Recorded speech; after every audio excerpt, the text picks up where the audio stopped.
ACB వలలో హన్మకొండ జిల్లా కమలాపూర్ తహసీల్దార్ మాధవి.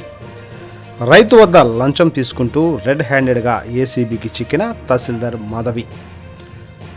కమలాపూర్ తహసీల్దార్ ఆఫీసులో కొనసాగుతున్న ఏసీబీ సోదాలు. కాసేపట్లో పూర్తి వివరాలు వెల్లడించనున్న ఏసీబీ అధికారులు. పూర్తి వివరాలు తెలియాల్సి ఉంది.